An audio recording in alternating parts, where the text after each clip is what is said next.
देखेंगे।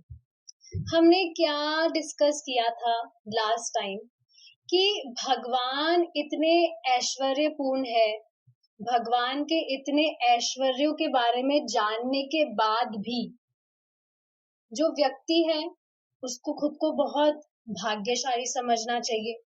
किंतु लगता है लेकिन फिर भी जो व्यक्ति है वो ईश्वर की खोज क्यों नहीं करता है। क्या कहा जा रहा था? किंतु लगता है कि कोई भी इस ओर ध्यान नहीं दे रहा और अब प्रत्येक व्यक्ति यही प्रचार कर रहा है कि ईश्वर है ही नहीं। लोग ईश्वर की खोज क्यों नहीं करते?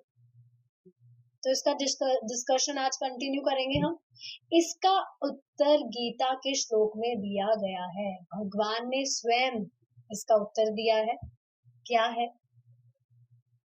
न मां दुष्कृते नो मूढा प्रपद्यन्ते नराधमः मायया प्रतिज्ञान आसुरं भावमाश्रिता। जो निपट मूर्ख है, जो मनुष्यों में अधम है, जिनका ज्ञान माया द्वारा हर लिया गया है, तथा जो असुरों की नास्तिक प्रकृति को धारण किए हुए हैं, ऐसे दुष्ट मेरी शरण ग्रहण नहीं करते। अच्छा, एक चीज आप और नोटिस कर रहे होंगे यहाँ कि ऑलमोस्ट जो भी चीजें हम यहाँ पढ़ रहे हैं, ऑलमोस्ट नहीं लेकिन कुछ कुछ चीजें हम ऑलरेडी हमारा जो भक्ति वृक्ष है, श्रद्धावान है, उसमें कवर करके आ गए हैं। हमने वहां पर 4 लोगों की व्याख्या, मतलब 4 लोगों के बारे में जाना था कि कौन 4 लोग भगवान की भक्ति नहीं करते हैं। उसी का विस्तार में बताया जा रहा है यहाँ पे। गीता में बताया जा रहा है, क्या बताया जा रहा है कि कोई भी जो व्यक्ति है, देखिए, भक्ति एक्सेप्ट नहीं कर रहा है तो क्या है वो? एक नंबर का मूर्ख है, एक नंबर का अधम है। अधम मतलब बदमाश, जिनका ज्ञान माया द्वारा हर लिया गया है। मतलब जो भी भौतिक उपाधियां हैं उनको वो सर्वश्रेष्ठ समझते हैं कि यही है जो है। लिटरली आप देखेंगे ना, अगर कोई भी, जैसे अपने घर की बात करें, कोई भी घर में व्यक्ति भक्ति कर रहा है, बाकी लोग भक्ति नहीं कर रहे, तो उसको बार बार क्या सुनने को मिलता है कि तुम तो तुम्हारा समय खराब कर रहे हो। क्या रखा है इन सब चीजों में? सुनाते नहीं सुनाते उसको? क्यों?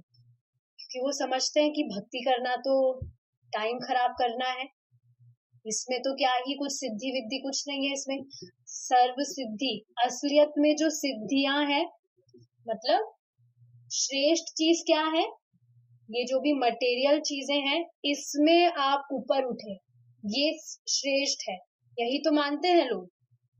तो ये माया द्वारा उनकी बुद्धि हर ली जाती है, इस कारण वो ऐसा सोचते हैं। और आप देखेंगे जो भी मतलब ज्यादा इन चीजों में लगे रहते हैं, साइंटिस्ट वगैरह है, या जो भी इन उपाधियों में ज्यादा फंसे हुए हैं, वो इन चीजों में ज्यादा विश्वास नहीं करते। देखेंगे ना आप, जो भी एक्टर एक्ट्रेसेस हैं, या और भी जो भी व्यक्ति हैं, समझ रहे हैं आप, तो वो इन चीजों को ज्यादा वेन समझते हैं। वेन मतलब यूजलेस है, ये कुछ नहीं है इनमें। तथा जो असुरों की नास्तिक प्रकृति को धारण किए हुए हैं। अब देखिए, असुरी प्रवृत्ति वाले क्या होते हैं? जो सारी तामसिक वाली जो चीजें होते हैं वो करते हैं। नॉनवेज वगैरह खाना और मदिरा वगैरह का सेवन करना, ये सब चीजें, ये असुरों की प्रवृत्ति तो होती है, वो ही सब तो करते हैं ये सब चीजें। तो देखिए, इन सब चीजों में जो लगा हुआ है, उसकी कभी बुद्धि में आ ही नहीं सकता है कि भगवान की भक्ति करना श्रेष्ठ चीज है। सोच ही नहीं सकता है। इनफैक्ट कभी आप किसी से मिलते हैं ऐसे ही व्यक्तियों से आप उन्हें ग्रीट करेंगे बाय सेइंग हरे कृष्णा या हरि बोल, कुछ भी आप बोलेंगे, आप देखेंगे वो उसका जवाब तक नहीं देते हैं, तुरंत टॉपिक कुछ चेंज कर लेंगे बात। मैंने खुद ने ये चीज ऑब्जर्व करी है। कई तो इतने ढीठ होते हैं, उनको बोलूंगी ना मैं बार बार हरे कृष्णा बोलिए, नहीं निकलेगा उनके मुंह से। तो क्या दिखा रहा है ये? इन सब चीजों में फंसे हुए हैं। और भगवान खुद कह रहे हैं ऐसे दुष्ट मेरी शरण ग्रहण नहीं करते। क्यों? क्योंकि इतनी ज्यादा कवरिंग है, इतनी ज्यादा लेयर्स उनपे जमी हुई है। हमने एग्जाम्पल लिया था ना, एक जो शीशा होता है उस पे कितनी धूल जमी होती है, इतनी धूल जमी होती है कि अपना हम उसमें प्रतिबिंब भी नहीं देख पाते, खुद का हम चेहरा भी नहीं देख पाते उसमें। तो इतनी ज्यादा जब मिट्टी जम गई है, इतनी मिट्टी जम गई है, एकदम आप समझ सकते हैं सीमेंट की परत जम गई हो जैसे, तो फिर कैसे वो खुद का चेहरा देख पाएगा? इस एग्जाम्पल से क्या समझ पा रहे हैं? कैसे वो व्यक्ति भक्ति एक्सेप्ट कर पाएगा, कैसे भगवान की शरण ले पाएगा? यही तो समझेगा भगवान तो कुछ होते ही नहीं है, ये तो बस ऐसे इन्होंने कुछ भी फोटो वगैरह बना रखी है, किसने देखा है भगवान? इस प्रकार मूढ़ लोगों का श्रेणी विभाजन किया गया है। दुष्कृति व्यक्ति सदैव शास्त्राज्ञा से शास्त्र की आज्ञा के विपरीत आचरण करता है। कौन? जो दुष्ट होते हैं। जो अभी 4 श्रेणी हमने देखी है, इसका आगे विस्तार में है, अभी देखेंगे हम आगे। तो ये जो 4 श्रेणी में जो फॉल करते हैं लोग, जो भी मनुष्य हैं, शास्त्र की आज्ञा के हमेशा विपरीत ही चलते हैं, उनका आचरण ही ऐसा होता है। इनफैक्ट आप देखेंगे उनको कुछ सही बात फॉलो करने के लिए भी बताई जाती है तो बिल्कुल उल्टा ही चलते हैं उनके।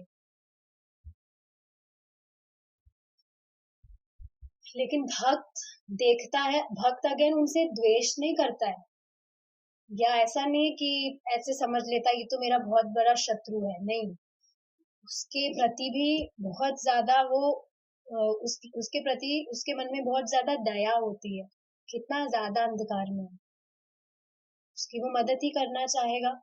तो ऐसे जो व्यक्ति है उनको आप प्रसाद खिला खिला के उनकी बुद्धि ठीक कर सकते हैं।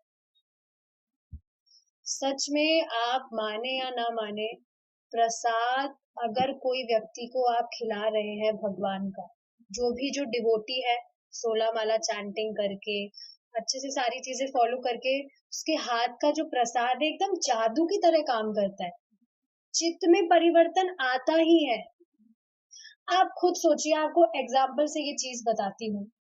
कोई आपने सुना होगा कि जो भी कुछ व्यक्ति होते हैं कुछ तंत्र मंत्र करते हैं, तो आप सोचिए वो खाने में कुछ तंत्र मंत्र करते हैं और वो खाना तांत्रिक मांत्रिक वाला खाना कोई खाता है तो उसकी जो तबीयत है वो खराब नहीं हो जाती है, या उसकी बुद्धि नहीं फिर जाती है सिर्फ वो तांत्रिक मांत्रिक वाला खाना खाकर।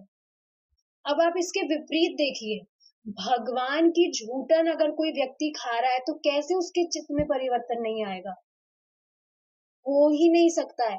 हाँ, ऐसा नहीं तुरंत आएगा, थोड़ा पेशेंस रखना होता है हमें, ये थोड़ा धैर्य वाला काम है, थोड़ा टाइम लगता है इसमें, बट चेंजेस आते हैं। एटलीस्ट आप ये देखिए ना, वो जो व्यक्ति है वो बिल्कुल अंधकार में है, कम से कम टाइम के साथ साथ कुछ तो लेयर्स उसकी हट रही है, तो ये बिल्कुल कम बात तो नहीं है। नहीं तो क्या होता है, हमने ये चीज डिस्कस करी है कि व्यक्ति जो चीज करता है उसी चीज में प्रगति करता है वो। तो अगर वो इन चीजों में लगा है और यही नियमित रूप से वो करेगा तो और ज्यादा वो फंसी तो रहा है इस जगत में। लेकिन अगर आप उसकी मदद कर रहे हैं, उसको प्रसाद खिला रहे हैं या कैसे भी और भी कुछ कर रहे हैं, पानी उसको प्रसादम पानी पिलवा रहे हैं आप, तो कुछ तो लेयर्स उसकी कम हो रही है। भक्ति बहुत प्रबल है, never take it as granted, हल्के में तो कभी मत लीजिए इसको। दिखने में बस लगता है, बस वो भी क्यों लगता है, क्योंकि आप देखेंगे कोई भी भौतिकतावादी चीजें हम करते हैं तो उसका जो रिजल्ट है वो हमें हैंड टू हैंड दिखता है, इस वजह से उस पर हमें गहन श्रद्धा हो जाती है। लेकिन भक्ति का प्रोसेस क्या है, इसमें थोड़ा टाइम लगता है, बट जो रिजल्ट है वो बिल्कुल गारंटीड है, रिजल्ट आएगा ही, बस थोड़ा टाइम टेकिंग है। क्योंकि आप देखिए ना, इतने टाइम से कुछ खराब चीजें कर रहे हैं, उसको सही होने में थोड़ा टाइम तो लगता ही है, ऐसा तो नहीं है ना। अब आप सोचिए ना, कोई बीमारी है, बहुत सालों से कुछ बीमारी है, तो उसको ठीक होने में टाइम तो लगता है, ऐसा नहीं है ना कि तुरंत ठीक हो जाए। तो ये चीज समझनी चाहिए कि भक्ति के द्वारा जो व्यक्ति है, चित्त में परिवर्तन आता ही है, थोड़ा टाइम लग सकता है बट आता है। वर्तमान सभ्यता का एकमात्र कार्य बस शास्त्र नियमों को भंग करना है। यस, देखिए, ये चीज अभी मैं अनम्यूट थी तो मैं अभी वही चीज डिस्कस कर रही थी कि जो भी इंस्ट्रक्शंस हमें बताए जाते हैं, अगर हम उसको बिल्कुल वैसे फॉलो कर रहे हैं तो ऐसा हो ही नहीं सकता है कि टाइम लगे। आप देखते हैं ना, भक्ति सब करते हैं, लेकिन कुछ जो व्यक्ति है वो बहुत, कुछ जो भक्त है वो बहुत तेजी से प्रगति कर देते हैं, कर पाते हैं, कुछ को टाइम लग जाता है। तो इसमें इंटेंशन का बहुत ज्यादा महत्व है कि आप कितना डेडिकेटली और कितना सिंसियरली सारे इंस्ट्रक्शंस को फॉलो कर रहे हैं। फॉर्मली या बस करने के लिए नहीं करना होता है, आपका खुद का उसमें इंटेंशन और आपकी सिंसियरिटी बहुत ज्यादा मैटर करती है कि जो चीज आपको बताई जा रही है आप उसको कैसे फॉलो कर रहे हैं। ऑफ कोर्स शुरू में डिफिकल्ट होता है, बट मैं ऐसा बिल्कुल नहीं कह रही कि अगर डिफिकल्ट हो रहा है तो मत कीजिए। भक्ति तो कैसे भी चेतना से की जाए, कैसे भी की जाए, वो फलीफूती होती है, उसका बेनिफिट मिलता ही है। बस बात ये है कि मैं ये चीज समझाना चाह रही हूँ, इंटेंशन और सिंसियरिटी बहुत मैटर करती है। तो परेशानी का यही कारण है कि शास्त्र के जो नियम बताए जा रहे हैं व्यक्ति उसको भंग करता है या अपने अकॉर्डिंग उसमें चेंजेस करके वो उसे फॉलो करना चाहता है। एज इट इज कोई चीज बताई है, आप उसको फॉलो करेंगे तो बेनिफिट गारंटीड है। जैसे प्रसादम खाने के लिए आपको बताया गया है, कितनी इजी सी बात है ये, लेकिन फिर भी व्यक्ति कभी शादी में जाकर खा रहा है, कभी उसका होटल जाने का मन कर रहा है, कभी क्या कभी क्या, तो फिर कैसे डिजायर्ड रिजल्ट्स प्राप्त होंगे। दिखने में चीजें छोटी लगती है पर उनका प्रभाव बहुत ज्यादा होता है।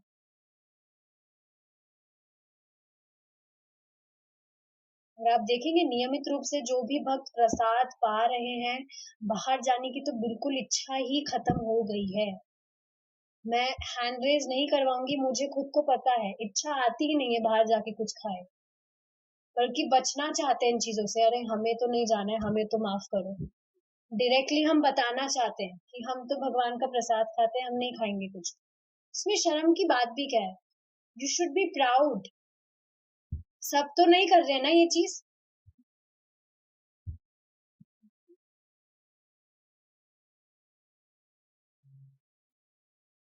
आप ये छोटी छोटी चीजें फॉलो कर रहे हैं, इसमें भी आप अपनी इंद्रियों को सहमित कर रहे हैं। नहीं तो सिर्फ भगवान का प्रसाद ही अगर पा रहे हैं, इंद्रिया तो सहमित हो रही है ना, इधर उधर का बाजार का चाट पकौड़ी नहीं खा रहा है व्यक्ति, समझना चाहिए।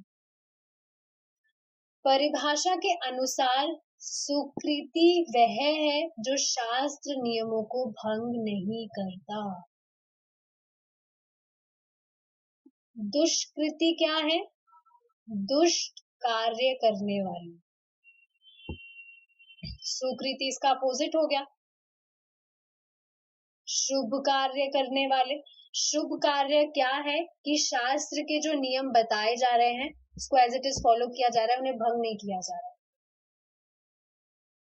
दुष्कृति और सुकृति में अंतर करने के लिए कुछ मापदंड होना चाहिए।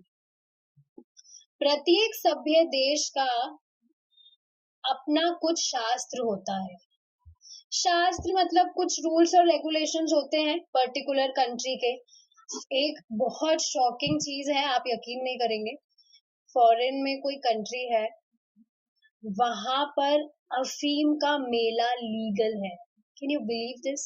अफीम, इंटॉक्सिकेशन जो होता है, क्या बोलते हैं उसको, अफीम समझ रहे होंगे ना आप, एक बहुत मतलब हाई लेवल का जो नशा होता है, वहां पे उसका मेला होता है, लीगल है। अब आप सोचिए,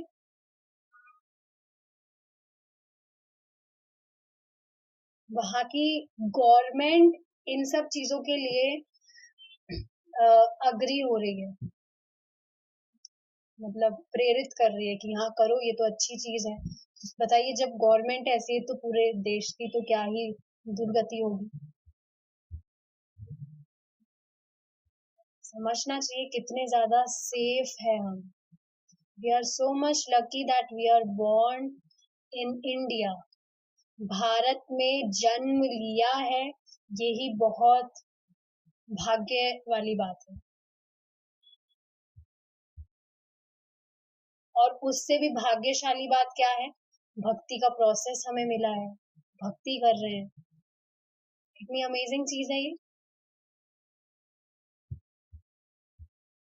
हर किसी को ये अपॉर्चुनिटी नहीं दी जा रही है। सोचना चाहिए इस बारे में। और व्यक्ति भक्त इस बारे में सोचेगा तो कभी भी अपनी भक्ति को हल्के में नहीं लेगा, वो कि दूसरी चीजों को अपनी भक्ति से प्रायोरिटाइज नहीं करेगा, वो कॉम्प्रोमाइज नहीं करेगा। तो प्रत्येक सभ्य देश का अपना कुछ शास्त्र है। यह शास्त्र चाहे ईसाई हो, हिंदू हो, मुस्लिम हो या बौद्ध, इससे कोई अंतर नहीं पड़ता। ये तो उपाधियां हैं, ऐसे समझ रहे हैं कि हम हिंदू हैं, हम मुस्लिम हैं, असल में तो हम आत्मा है, भगवान के अंश है। विशेष बात यह है कि सभी धर्मों में शास्त्र की पुस्तक विद्यमान है।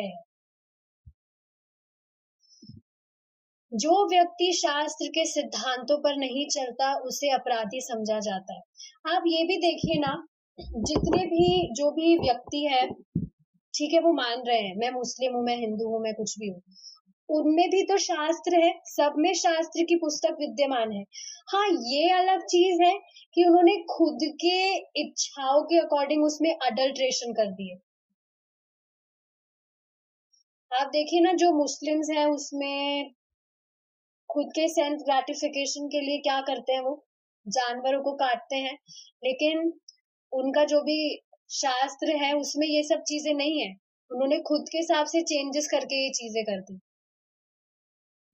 बाइबल में भी आप देखिए कितने चेंजेस कर रहे हैं लोग, करे हैं लोगों ने, कि जानवरों में आत्मा ही नहीं है,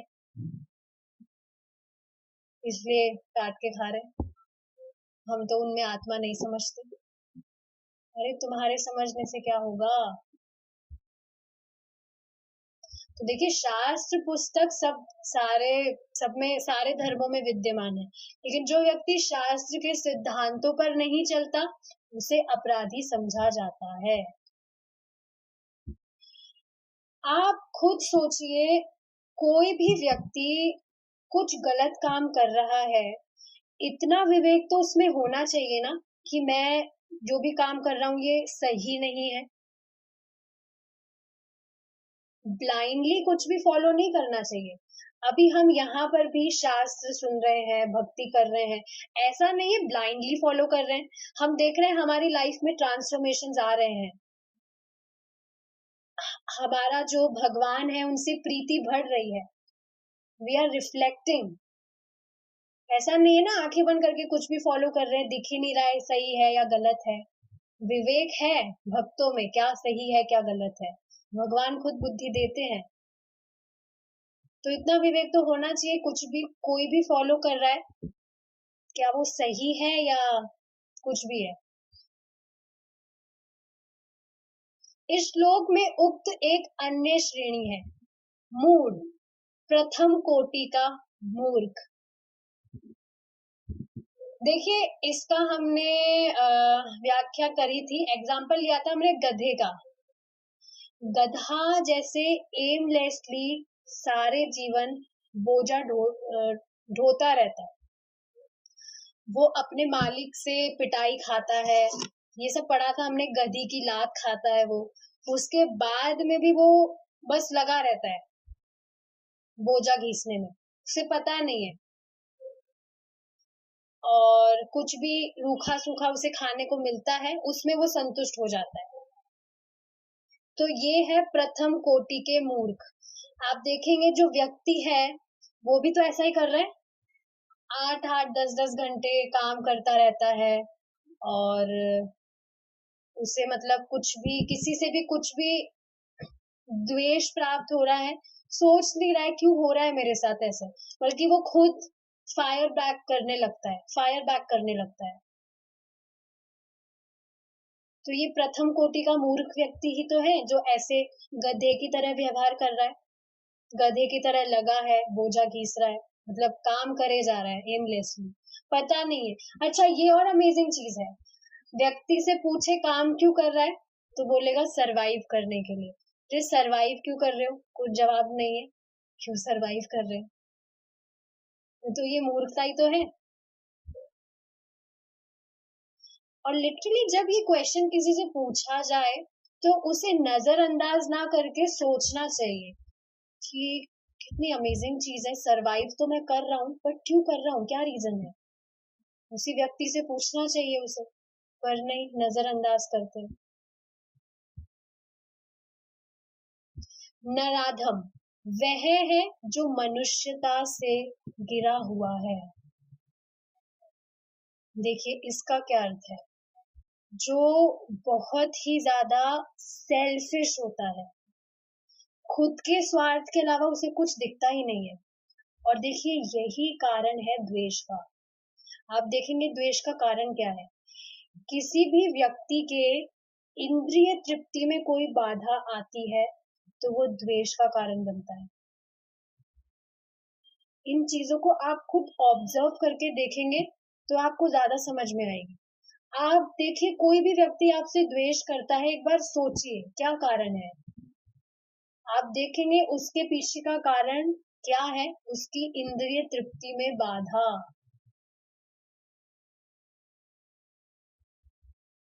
मनुष्यता से गिरा हुआ कौन है, मनुष्य से नीचे वाली श्रेणी कौन सी है, पशुओं की, विचार करना चाहिए। नेक्स्ट नेक्स्ट श्रेणी क्या है, नेक्स्ट कैटेगरी, माय माययापृत ज्ञाना, मतलब जो माया में पड़े रहते हैं, से तात्पर्य उस व्यक्ति से है जिसका ज्ञान माया के द्वारा अप्रहित, अपहृत मतलब अपहरण बोलते हैं ना, किडनैप, किडनैप कर लिया गया है, ज्ञान जो है किडनैप कर लिया व्यक्ति का, किसने, माया ने। देखिए अब एक और चीज समझने वाली है, किडनैप का मतलब क्या है,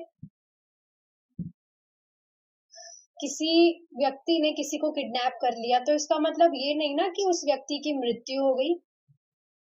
किडनैप का मतलब क्या है, कुछ टाइम के लिए उसे छुपा लिया गया है कहीं पर। समझना चाहिए माया के द्वारा उस व्यक्ति का ज्ञान ढक गया है, नष्ट नहीं हुआ है, ढक गया है माया के द्वारा। समझ पा रहे, किडनैप का मतलब छुपा लिया उस व्यक्ति को, तो ज्ञान जो है वो छिप गया है माया की कवरिंग के कारण, नष्ट नहीं हुआ है। आगे फोर्थ कैटेगरी जो है वो क्या है, आसुरम भावम आश्रिता, से तात्पर्य उन लोगों से है जो पूर्णतया नास्तिक है, जो ये समझते हैं भगवान तो निरंकार है, ज्योति है, बिंदु है, पता नहीं क्या क्या, वो नास्तिक ही तो है, या समझते हैं भगवान का तो कुछ अस्तित्व ही नहीं है, भगवान तो है ही नहीं। एक और इंटरेस्टिंग चीज प्रभु जी बताते हैं, कोई व्यक्ति बोल रहा है मैं नास्तिक हूँ, नास्तिक का मतलब क्या है? भगवान पे विश्वास नहीं है, तो तुम्हारी तो सत्ता भी भगवान पे आश्रित है। भगवान पे विश्वास नहीं है, भगवान को हटा दो, पे विश्वास नहीं है, किस पे विश्वास नहीं है? भगवान पे। तो भगवान है तभी तो उन पे विश्वास नहीं है तुम्हें, तो तुम्हारी तो सत्ता भी भगवान पर है। भगवान तो है। आप सोचिए ना, जैसे कोई चीज है पर हम उसे जान रहे नहीं कि हाँ हमें तो पसंद नहीं है इसलिए हम नहीं जान रहे, वो चीज है तभी तो हम नहीं मान रहे उसको। यद्यपि परम पिता की शरण लेने में कोई हानि नहीं है, किंतु जो लोग उपयुक्त वृत्ति वाले हैं वे ऐसा कभी नहीं करते। फलतः वह परम पिता के सेवकों द्वारा निरंतर दंडित किए जाते हैं। सेवक आप देख रहे हैं, यमराज जी भगवान के डिवोटी है वो भी, राइट? उनसे दंडित किए जाते हैं, उन्हें थप्पड़ चाटे। यहाँ सिर्फ यमराज जी की बात नहीं हो रही, माया देवी जो है वो भी भगवान की डिवोटी है, और जो देवी देवता हैं उनसे भी तो दंडित होते हैं हम, जो हमें आधि दैविक कलेश होते हैं, देवताओं का ही तो अरेंजमेंट है वो। तो भगवान के जो सेवक हैं उनके द्वारा निरंतर दंडित किए जाते हैं, कोई ब्रेक नहीं है। निरंतर मतलब कंटिन्यूअसली उन्हें थप्पड़ चाटे लगाने पड़ते हैं, वेट लगाने पड़ते हैं, लातें जमानी पड़ती हैं और उन्हें बहुत दुख उठाना पड़ता है, फिर भी समझता नहीं है व्यक्ति। सोचिए ना आप, कहाँ ब्रेक है? कभी देखा है? आज आज के दिन कोई दुख नहीं परेशान करेगा हमें, हम बिल्कुल फ्री हैं आज, ऐसा तो कोई दिन नहीं होता है। भक्तों के तो फिर भी जीवन में बहुत कम होकर आता है दुख। इन भौतिकतावादियों को देखिए आप, सामान्य जो लोग हैं कैसे परेशान रहते हैं। आप लिटरली देखेंगे उनके मुंह पे जो स्माइल भी होती है वो एक फेक स्माइल होती है, संतुष्टि वाली जो खुशी होती है वो उनके चेहरे पर नहीं दिखेगी आपको, फेक स्माइल। हमेशा फ्रस्ट्रेटेड, किसी ना किसी चीज को लेकर परेशान ही रहेंगे। समझना चाहिए जो भी व्यक्ति भक्ति नहीं कर रहा है खुश रह ही नहीं सकता है। अपने पिता को संतुष्ट नहीं कर रहा है अगर बच्चा, कहाँ से संतुष्ट रहेगा वो खुद?